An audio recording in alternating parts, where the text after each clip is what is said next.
morning, everyone. This is the Truth Seeker 333. Today I feel compelled to do a quick video on my way to work regarding autistic spectrum and basically the label of autism in the medical field and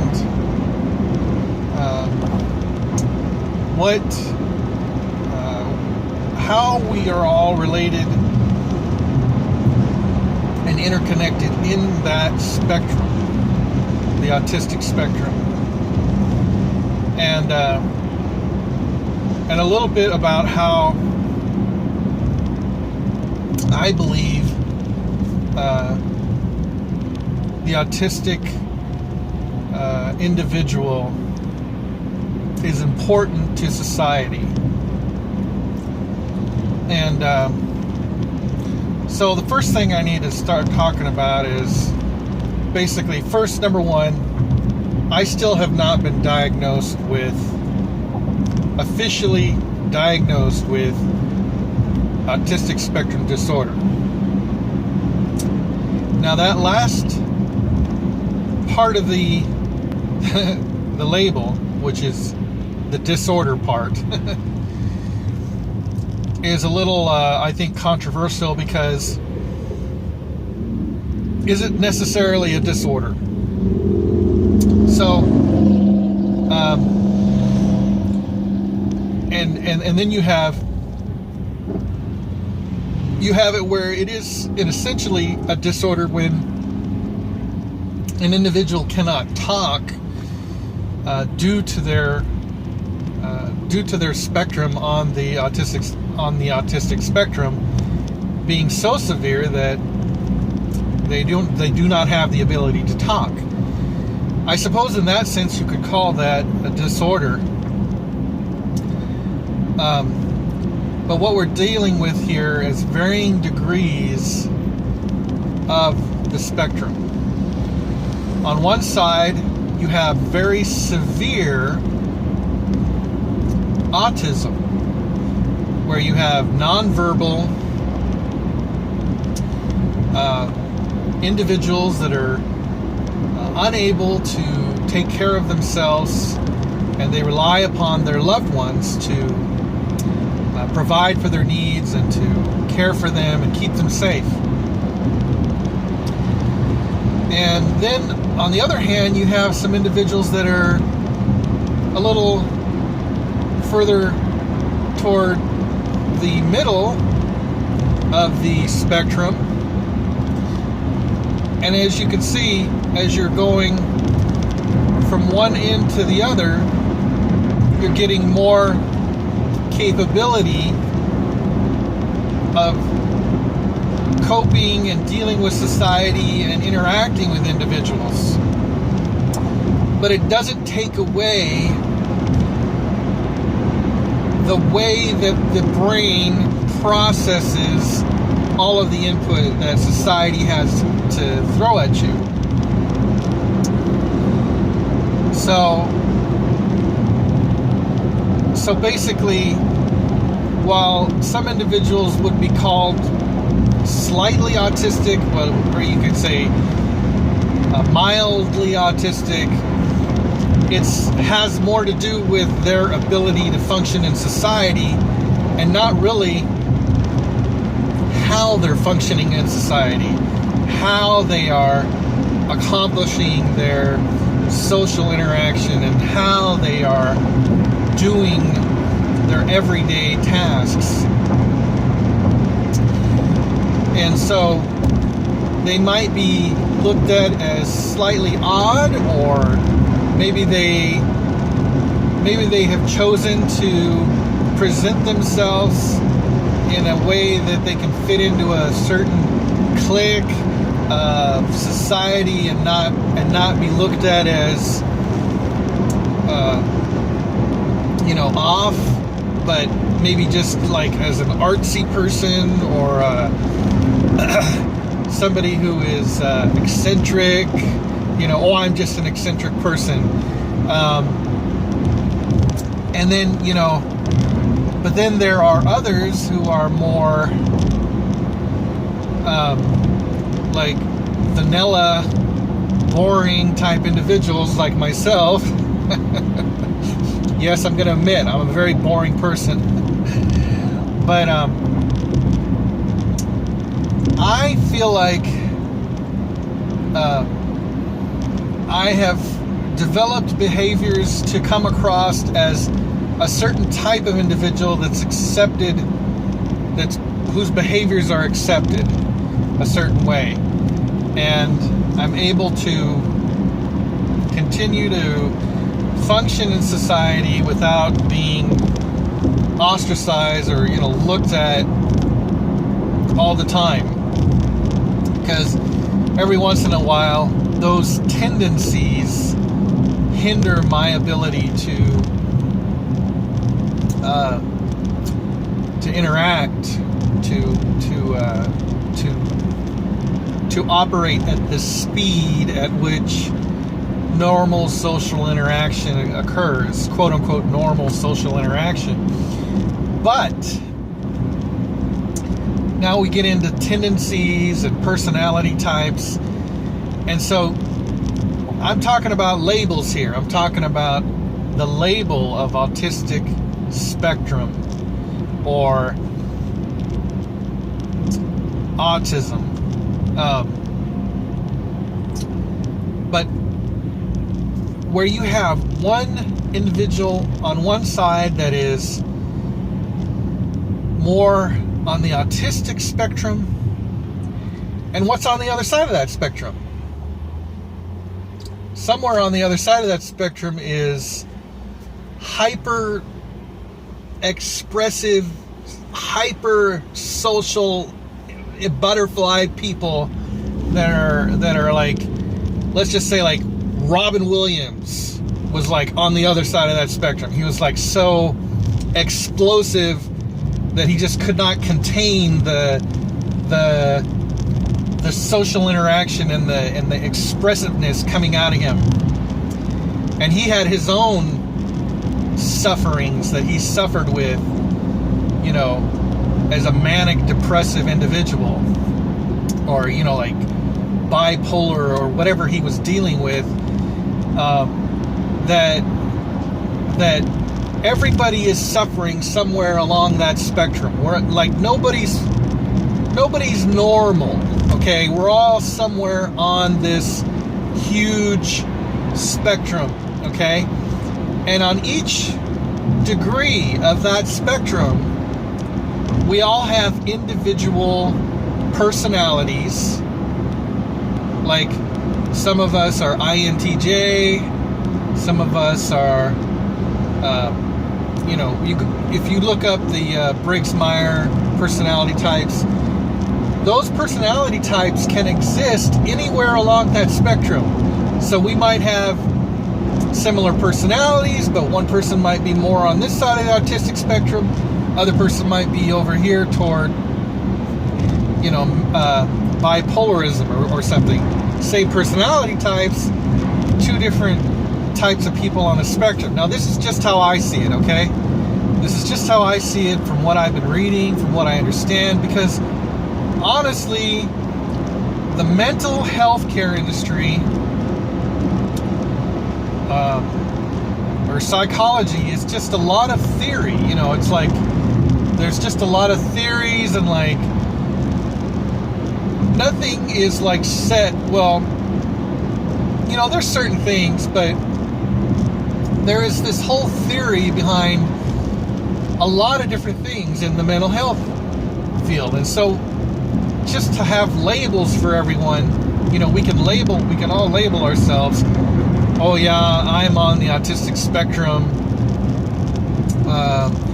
or oh yeah, I'm bipolar, or oh yeah, I'm schizophrenic, or whatever.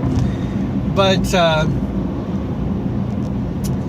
the reality is that these are all just tendencies that are so wrapped up, and there's so many variables of personality types and spectrum where you are on that spectrum, you get an infinite number of individuals. It's like there is so much variety in life of all the different people and the personality types of who we all are.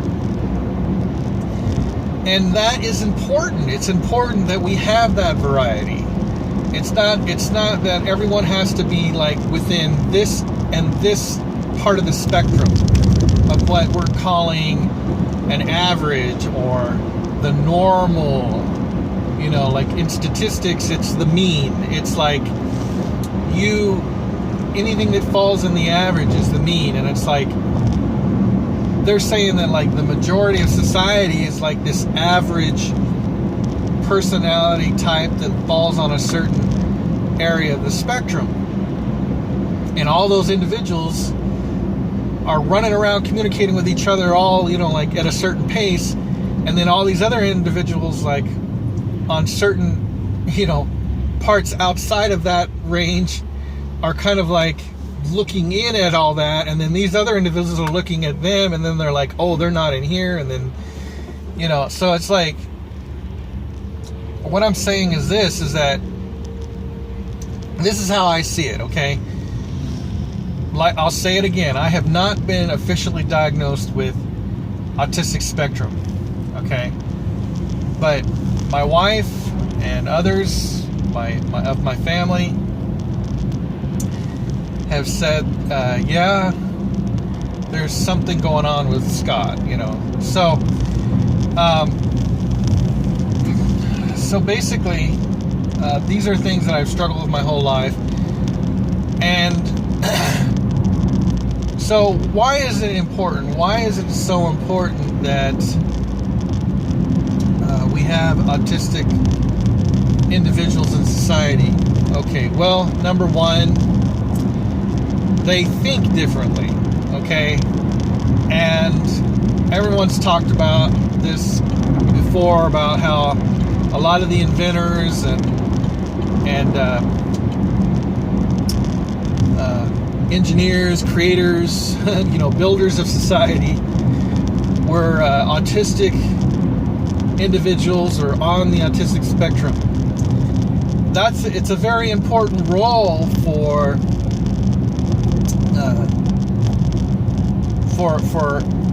those individuals to contribute, to be part of the community. And not only that, it's not just engineers and scientists and those type of individuals that are on the autistic spectrum. They're into art, they're into dance, they're into a lot of different things. But it's their approach to these things that introduce new variety and new concepts into those fields and push society ahead. And so the other thing that I think is important for society in regard to having individuals on the autistic spectrum is that people who are on the autistic spectrum are sensitive to certain things, okay? And that's kind of a two-edged sword, because while individuals on the autistic spectrum are very sensitive to a lot of things like emotions of other people and noises and sounds and different things like that. But on the other side of it, we miss a lot of things. We do miss certain emotions of people. We do misunderstand a lot of things that are said to us. We don't catch all the social interactions and all the eye signals and facial expressions. We're not up to speed on that. We're not like a thoroughbred horse running through the social web. We're plodding along like the tortoise. You know, if it's like the tortoise and the hare race, we're the tortoise. But in regard to certain things, we're a little more in tune with the rest of society, because we're sensitive to identifying things that are not quite right. And so, for example,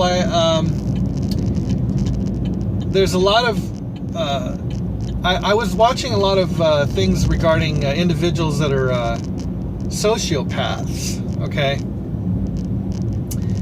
And these individuals are very good at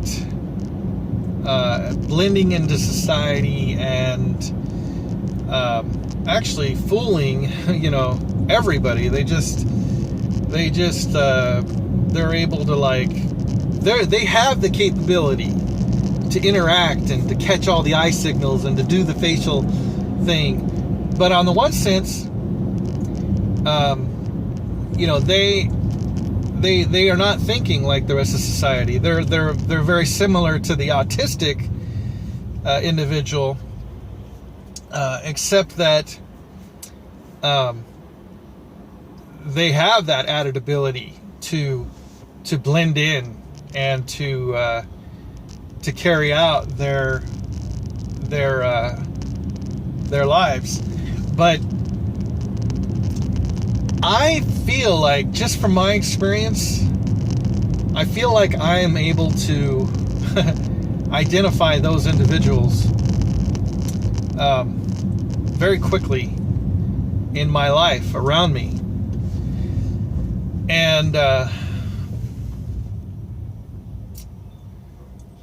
And so when I do see those individuals, I almost go into this mode where I don't want them to know that I know who they are and what kind of person they are. So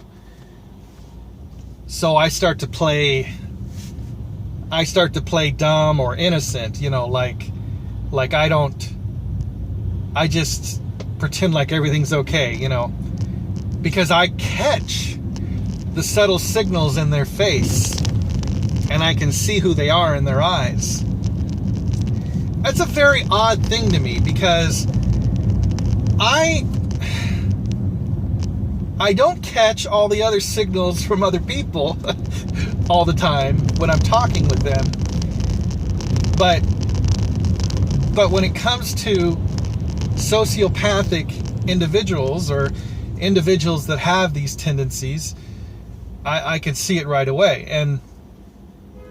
And so but that's a whole nother thing, because individuals with that issue,